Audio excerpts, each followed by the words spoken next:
All right, listeners, buckle up, because today we're going on a boogeyman safari. What?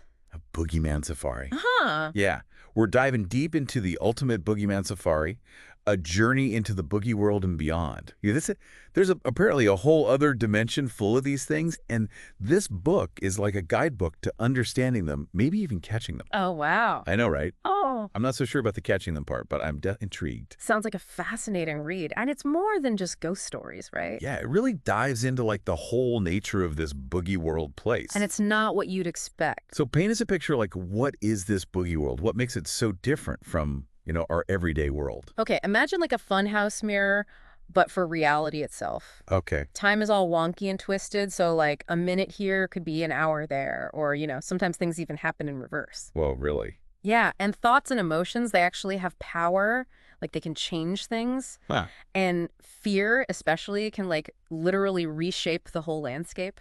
Okay, so we're not talking about your typical haunted house here. No, definitely not. So if reality is all fluid like that, what about the boogeymen themselves? The book mentions different types. Right. Yes. So is it just like, the classic closet dwellers and under the bed kind, or is there something weirder going on? Oh, it gets much weirder. Okay. The book, it lays out a whole taxonomy of these things. A taxonomy, like they're classifying them. Yeah, like a system.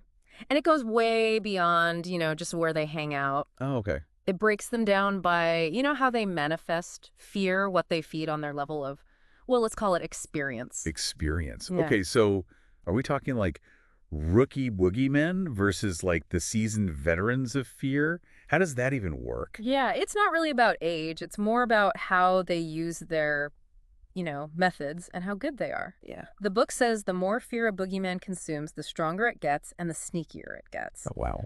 And the veterans, as you called them, they've had centuries, maybe even thousands of years to perfect their craft. Okay, that's pretty unsettling. But the book also talks about hunting them. Right. What does that even mean? Right. Like, we're not setting bear traps in our closets, are we? No, not quite. It's more about recognizing the signs, understanding their weaknesses, and building a defense. Okay. Kind of mix of, practical psychology and surprisingly some mystical stuff too. Okay, now we're talking. Yeah. Practical psychology I get, but mystical defenses, what are we talking about here? Like warding spells and magic tools? Exactly. The book actually gets into detail about using things like dream catchers woven with iron thread to capture a boogeyman's essence, or using moonlight and salt to create like protective symbols. Really? It's a fascinating blend of folklore and practical magic. So basically you need like a therapist to help you understand your fears. Yes. And then a paranormal exterminator to actually deal with the boogeyman. Huh. That's a great way to put it. And the book really emphasizes this point with case studies. There's one about a family terrorized by this creature that could only be seen in reflections like mirrors and stuff. Oh, gosh. And it turned out that the creature was feeding off their insecurities about how they looked.